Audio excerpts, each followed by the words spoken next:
Tests for Ielts by Donna Scoville, Vicky Pastellis and Max Knoble.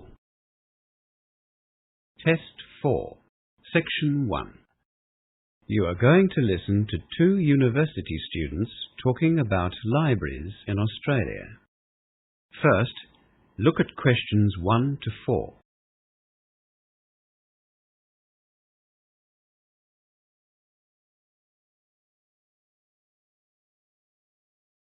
You will see that there is an example already done for you. For this question only, the conversation relating to the example will be played first. What's wrong, Yumi? You look very serious. Oh, hi, Marianne. I've just been given the assessment guides for law, my major, and there are lots of assignments. You'll be spending a lot of time in the library then. That's my problem. I don't know anything about libraries in Australia. Well, don't worry about that, Yumi. Librarians here are really friendly, and most of them are extremely helpful. Yumi said she doesn't know anything about libraries in Australia, so B is the correct answer. Now we shall begin. You should answer the questions as you listen, because you will not hear the recording a second time. Now listen carefully and answer questions 1 to 4. What's wrong, Yumi? You look very serious. Oh, hi, Marianne. I've just been given the assessment guides for law, my major, and there are lots of assignments. You'll be spending a lot of time in the library then. That's my problem. I don't know anything about libraries in Australia. Well, don't worry about that, Yumi. Librarians here are really friendly, and most of them are extremely helpful. That's good to hear. My flatmate said I should join the local library. Do you think that I need to? Well, I think it'd be a good idea. They probably won't have many law books in the library, but you'll be surprised at what they do have. Australian libraries are generally very well resourced. And hey, if nothing else, you can get free internet access. Is it easy for international students to join? Yes. Lee Yun has just joined. All you need is your student card or some other ID and an account or bill that has your Australian address on it. Like a phone bill or an electricity bill? Would that be okay? Yeah, that's all. It's very easy. They encourage people to join the library, and you can borrow lots of books as well as video and audio tapes or CDs. The newspaper is available too if you've got time to stay at the library and read it. Will it cost much to join the library? Joining libraries here doesn't cost anything, but you'll have to pay a fine if you return your books after the due date. It's about 10 cents per book per day. How long can I borrow books for? The loan period for books is about a month, but you can easily extend the time for another month if you want to. You can even do it over the phone, but it has to be arranged before the due date. What about the university library? Haven't you been there yet? No, not yet. I was sick for the orientation week and I missed out on the campus tour. Well, Yumi, I've got an hour before my next lecture. Why don't we walk up together and have a look around? Oh, that'd be great, Marianne. I'd really appreciate it. Yumi and Mary Ann arrive at the main entrance to the university library. As you listen to the rest of the conversation, answer questions 5 to 10. Before the conversation continues, read questions 5 to 10.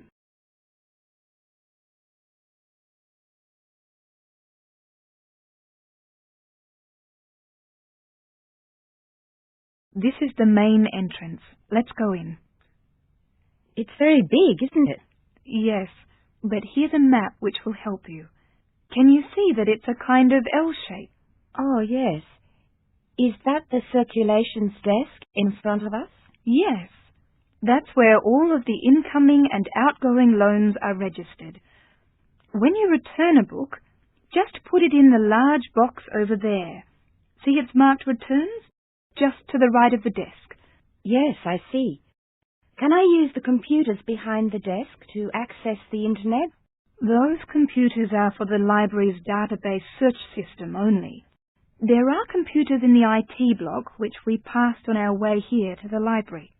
Anyway, you can search for a book by typing in the title, author, topic, or a keyword. Are the computers easy to use? Yes, very easy. Even I can use them. Does it give a catalogue number after you do the search? Yes, it does.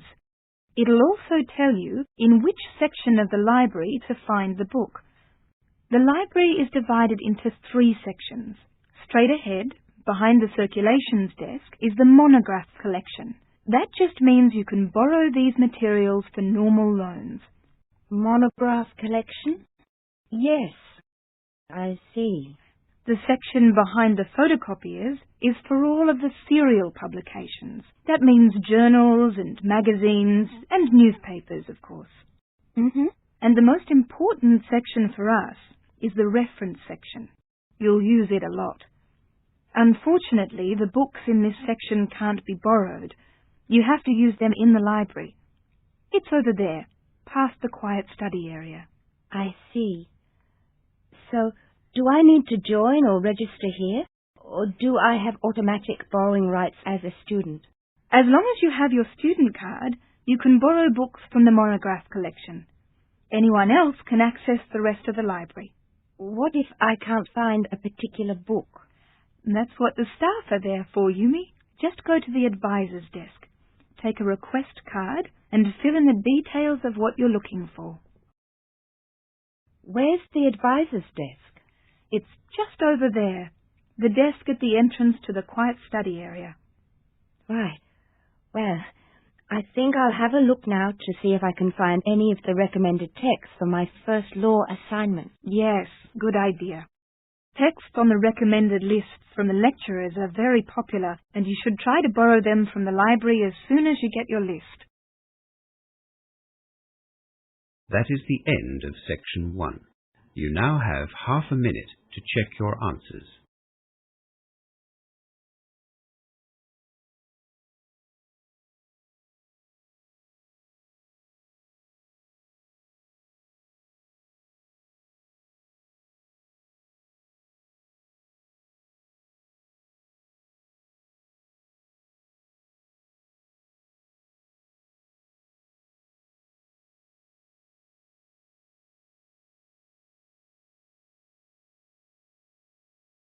Now turn to section 2 of your listening question booklet.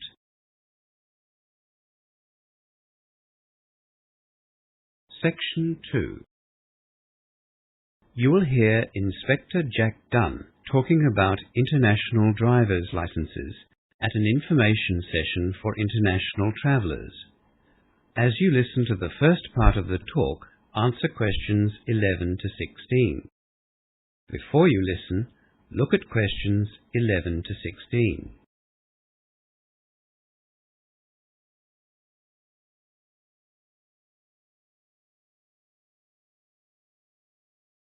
I'm sure that you have all heard about international driving licenses. They have been around since 1949, when the United Nations gave approval for their use. This meant that travellers could drive freely in the 186 countries that recognise the international driving licence system, regardless of the language that the drivers spoke. The only conditions were that the driver had to already hold a driving licence in their home country, and they had to be at least 18 years of age. International driver's licences are well recognised. After all, they've been in use for over 50 years. To break the language barrier, the licence is printed in 11 different languages, but the last page of the booklet is always in French. As I said, it is a booklet about the size of a passport, 10.8 by 15.25 centimetres to be exact. So it is easy to carry with your travel documents. It's not too thick or heavy either, only 17 pages. All of the pages are coloured white, but the cover of the licence is grey. It is a useful form of identification when you travel because it includes a passport-sized photograph and the driver's signature. The International Driver's License can only be purchased from authorized travel associations in different countries, but it can also be ordered on the Internet. The cost, of course, varies from country to country, and for the term or the duration of the license. For example, a 1-year license might cost approximately $40, whereas a 3-year license costs double that. A 5-year license will set you back about $100. Before the final part of the talk, look at questions 17 to 20.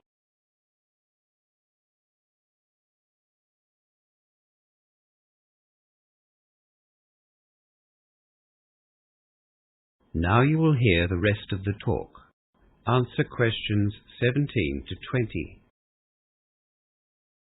Before I outline the 4 most important points to consider before rushing off to get your international driver's license, I should probably mention that, yes, the international driver's license covers all types of vehicles from motorbikes to trucks. But, just as in your own country, you have to be qualified to drive such vehicles. You might like the idea of driving around the Australian outback on a motorbike, or checking out the English countryside in a bus with all your mates, but you'll have to take the appropriate test before you set off. Okay, now the 4 main points. Firstly, you cannot use an international license in the country in which it is issued. It is for international travel only. Some international students avoid this rule by ordering their licenses on the Internet, which will ask them to nominate a country of your choice for that very purpose. Secondly, some countries won't allow you to use an international license indefinitely. In Australia, for example, you can only use the international license for a year. After that, you must get an Australian driving license. Other countries aren't as strict as that. Thirdly, drivers on international licenses must abide by the road rules in the country that they are visiting. If you are caught breaking those road rules, you will have to pay the penalty, usually a fine. And if you are the cause of an accident, expect to pay for any damages that you are responsible for. Holding an international driver's license does not give you the right to be reckless. And yes, if you have been suspended or banned from driving in your own country, the same rules apply with an international driver's license. You must have an existing driver's license to apply for an international driver's license. Some police will, in fact, want to see both your international license and your own driver's license, so carry both licenses with you to save wasting valuable time. Finally, you don't have to take another driving test to get an international driver's license. Your own driver's license is proof that you know how to drive. However, it is your responsibility to learn the road rules of the country that you are visiting and to understand what the different road signs mean. Police are not always understanding to foreign drivers. If you break road rules either deliberately or out of ignorance, expect to pay the price. Police are ultimately the same everywhere. That is the end of section 2. You now have half a minute to check your answers.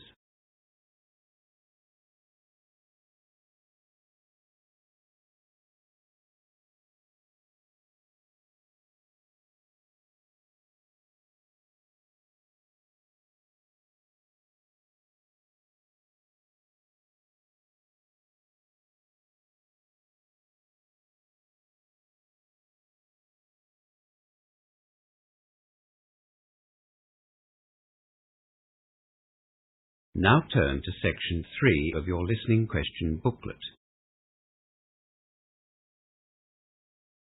Section 3. In this section, you will hear 2 students discussing the idea of joining a learning circle. First, look at questions 21 to 30.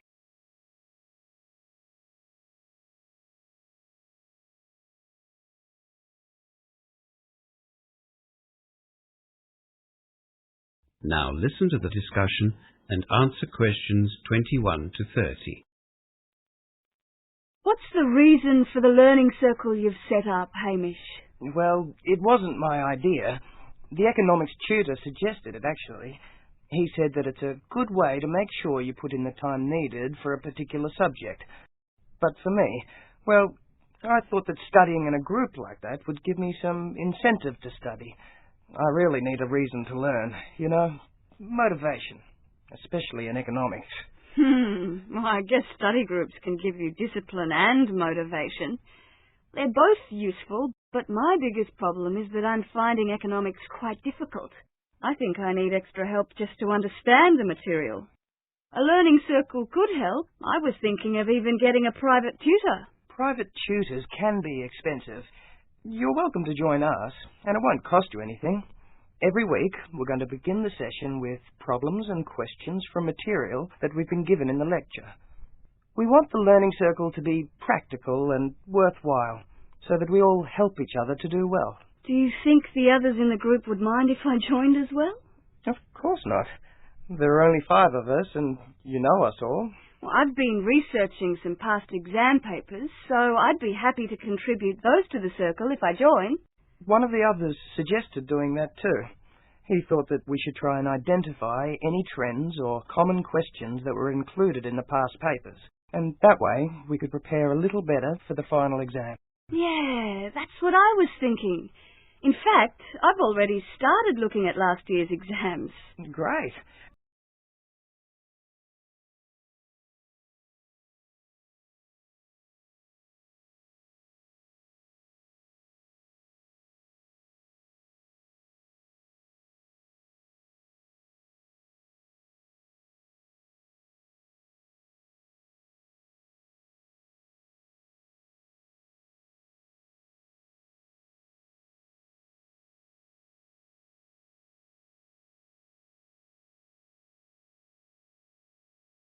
We're also going to hold mock tutorials, so we can practice our presentations on a smaller group before we have to do the real thing.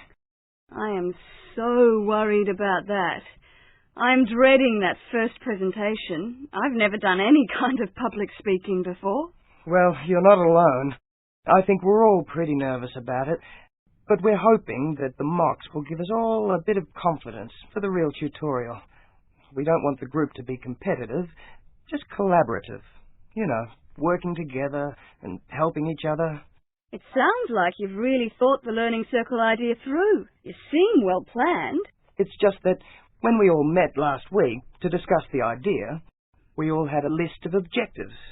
You know, what we wanted to get out of a learning circle.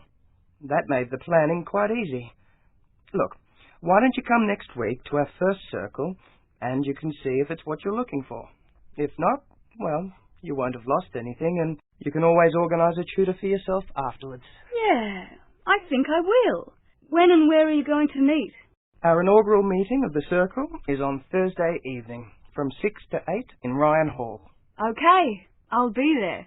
We plan to talk about any material that we've had trouble with from the lecture first, and then we thought we'd talk about our individual learning styles. Even though we all know each other as friends, we thought that because it'll be our first time together as a study group, it might be useful. I'm not exactly sure what my learning style is. Give it some thought during the week and try to notice how you study. Some people summarize everything or rewrite lecture notes every week. Others like to highlight the important points or group similar bits of information together. People like me, well, I have to read material at least 3 times before I can really comprehend it. Really? I'm a writer, I guess.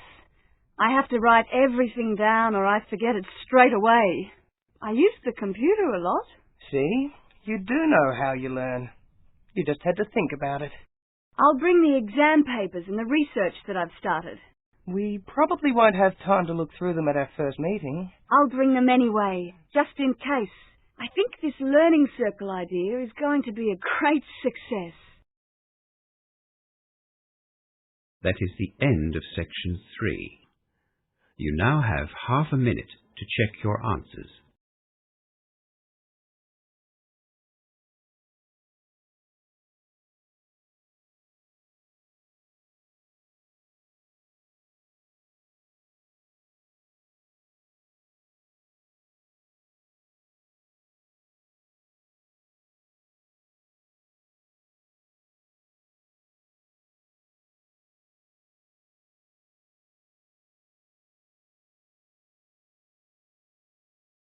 Now turn to section 4 of your listening question booklet. Section 4.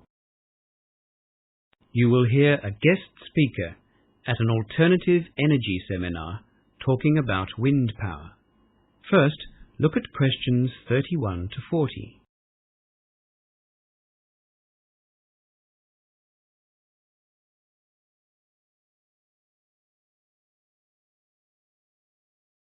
Now listen to the talk and answer questions 31 to 40.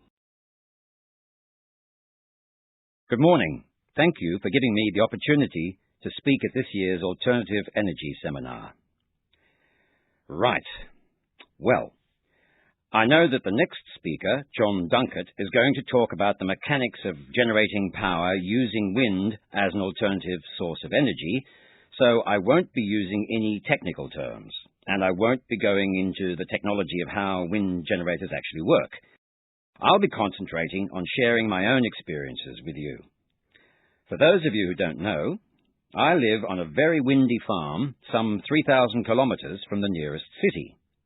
That means we're not connected to the State Electricity Commission's grid, and we have to produce our own electricity. When I first bought the farm in 1975, we got our electricity supply exclusively from diesel and petrol generators. The problems with this were twofold. A lot of fuel was wasted because the generators usually didn't run to their full capacity. And more importantly to my wife, the generators were extremely noisy, especially at night. After we'd been on the farm for about 6 months, I heard about what they called a hybrid system. This meant that we could keep the diesel generator, but we also got a generator that was powered by wind. Because our place is so consistently windy, especially in summer, our hybrid system worked very well. In fact, we couldn't believe how well it worked. We also had friends closer to the city who bought this hybrid system at the same time, and they were very pleased with the efficiency of it as well.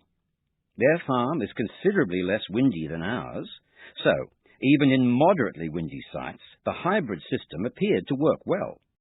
Both of us agreed that we made substantial savings in fuel at the end of the first year, and of course, our wives were happier, because it wasn't as noisy as often.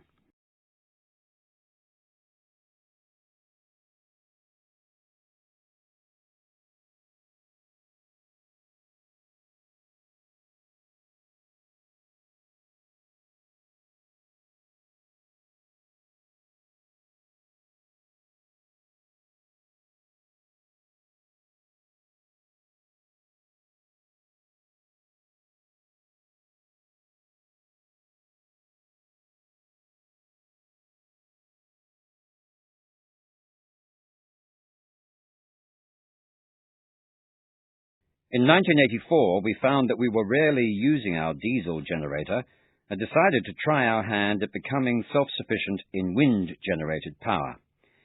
We were sure that we'd survive without the backup of the diesel generator, so we imported 4 wind generators from Denmark. America and Australia were dabbling in the technology, but we were too far behind the Europeans. The benefits of wind generators were much more obvious to the Danes, and now, as a result, they supply about 50% of wind turbines around the world. Anyway, the Danish wind generators had a rated power output of 55 kilowatts per generator. They made quite an impact on our landscape, and even though we could sometimes hear the mechanical noise from the generator itself, they were very quiet. The rotor diameters were about 20 meters. We felt proud that we were only using energy from clear, moving air to generate our electricity, no diesel or petrol or fuel smells either. We knew that our resource was renewable. We are, after all, not going to run out of wind, especially at our place. The wind turbine is used to charge up batteries which store the energy. Last year, we bought a 600 kilowatt machine. It is about 46 meters high with a rotor diameter of 43.5 meters. We found that the cost of the turbine was recovered within about 8 months. It should produce over 1 million kilowatt-hours per year for us. It does look a bit strange against our flat terrain, but we love it. Best of all, my wife says she can't even hear the windmill, as she calls it, from our house at night. Frankly, I think her hearing just isn't what it used to be, but I must agree that it is very quiet. Additionally, we expect it to last for about 20 years with regular 6-monthly maintenance. Our farm is isolated, and yet you'd be amazed by the number of visitors we have each year to inspect our wind turbines and the effectiveness of the wind generators.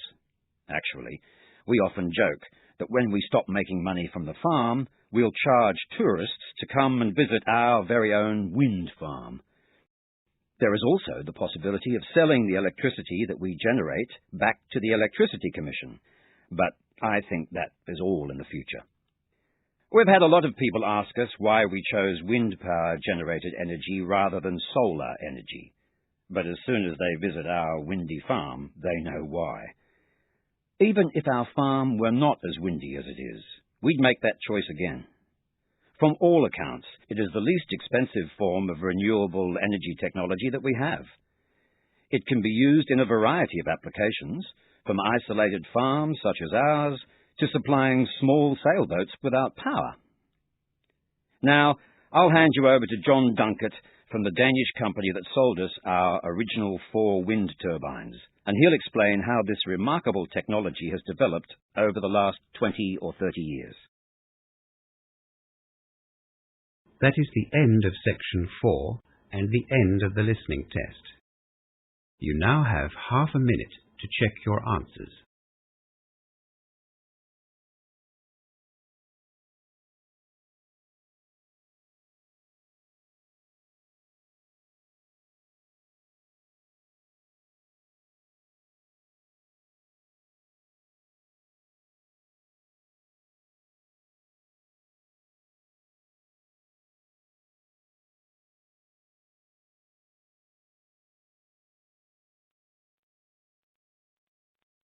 You now have 10 minutes to transfer your answers to your answer booklet.